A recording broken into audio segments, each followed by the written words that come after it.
Atticus Noble, the sadistic admiral of the militaristic Imperium, lives on the backwater moon of Veldt, on behalf of the Motherworld, an interstellar empire fueled by centuries of conquest and war. He explains that his troops are hunting for a band of rebels, led by siblings Devra and Darrian Bloodaxe, and offers to buy the village's surplus grain. The village's leader, Sindri, refuses the offer, claiming they barely have enough to survive. A farmer, Gunnar, ignores earlier warnings from Sindri and farmer Kora, and indicates that the village might have some surplus. Noble kills Sindri and orders Gunnar to prepare grain for them in 10 weeks, which would not leave the village with enough to survive. Noble departs, leaving a handful of soldiers and a Jimmy robot to oversee the harvest. After being harassed by a peer, Jimmy starts to become independent. One villager, Kora, finds the other soldiers holding another villager hostage, preparing to rape her, and kills them with help from Jimmy, who has defected from the soldiers. Kora warns the villagers that Noble will massacre the village once he returns,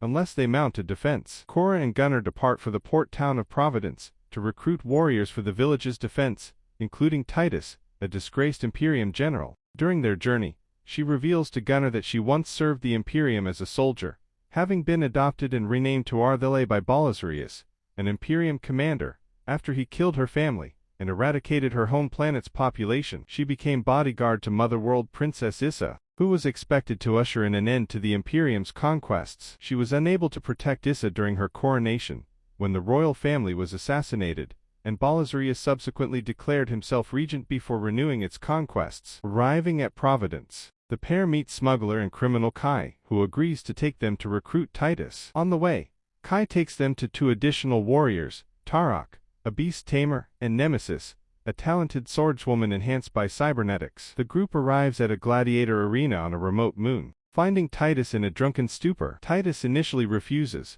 but agrees to join them after Kora suggests that he avenge his fallen soldiers. Using Gunnar's previous dealings with the Bloodaxes, they then arrive at planet Charon to meet them and their rebellion, intending to recruit them. Darrian agrees to defend the village and brings with him a handful of rebels, including Milius, with him, while Devra and the rest of the rebellion leave Charon. After they depart Charon, Noble arrives and eradicates its population as punishment for assisting the rebels. Kai tells Kora that he has been moved by her quest to abandon his illicit life as a smuggler, and that he has one last shipment to drop off to leave that life behind him. He takes the group to a trading post at which Noble's ship has arrived, and restrains them save for Kai, betraying them to Noble and revealing he had always intended to do so for the bounties on their heads. Noble identifies Kora, Tarok, Nemesis and Titus for their history, Kora and Titus as deserters, Tarok as a criminal and former prince, and Nemesis as the killer of several Imperial officers, in revenge for her murdered children. Kai demands that Gunnar paralyze Kora.